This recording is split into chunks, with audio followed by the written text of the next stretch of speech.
Santiago Manuin Valera is a prominent member of the Awajun indigenous community in the Peruvian Amazon, who have occupied and relied on their territory for millennia. Santiago himself has been recognized internationally for his commitment to the environment and human rights.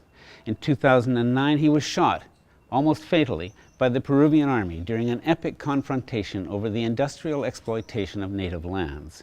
5 years later, he is still undergoing medical treatment, and he's forbidden to leave Peru. Charges may or may not be pending. He's a pacifist, a devout Christian, and a founder of the Jesuit Social Center in his community. Tell me about Santiago. Tell me about where Santiago comes from and what his life is like, a little bit. Cuéntame un poco acerca de Santiago. ¿Quién es Santiago? ¿Cómo ha sido su vida? Bueno, Santiago, pues, yo nací. I was born in the province of Condorcanqui. I am from the Awajun ethnic group.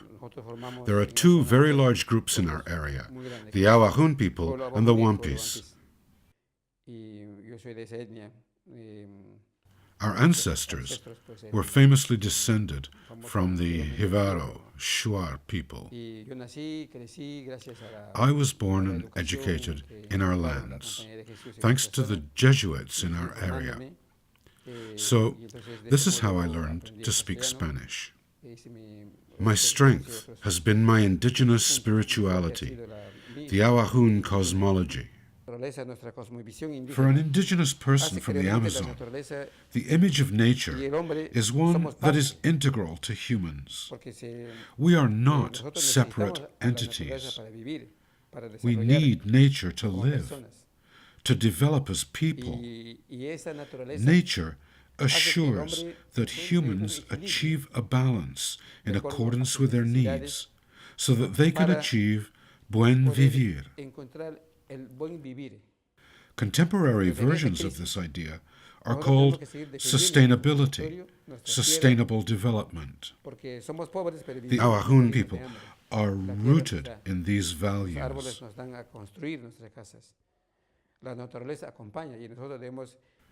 Therefore, with this crisis, we have to defend our livelihood and our land. Because nature supports us, we have to defend nature. It is our source of survival.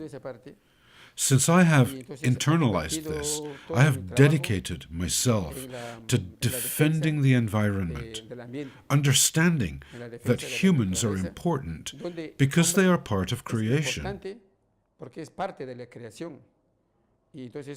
When President Alan Garcia's government introduced legislation supporting projects that were very absurd, the indigenous people had to oppose it because the projects were destructive.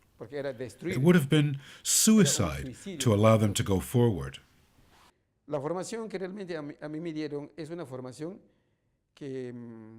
The education that I have had has taught me that struggle is permanent.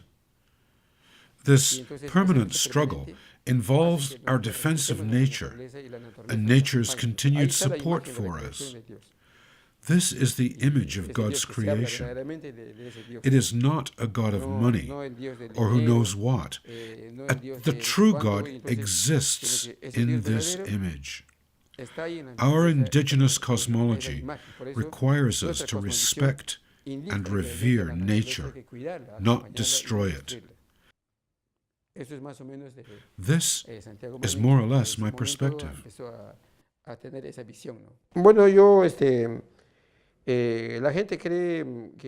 Although I am referred to as the leader of the Awajun, this is not exactly right, because I am better thought of as a servant of my people.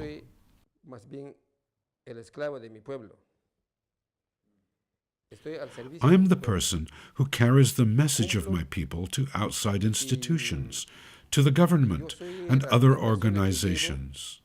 I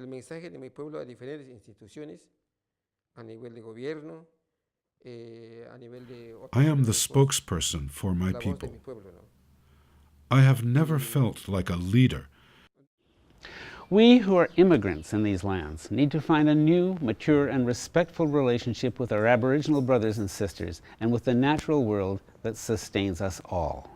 Without that, we will all be ruined people in a ruined land. For the Green Interview, I'm Silver Donald Cameron.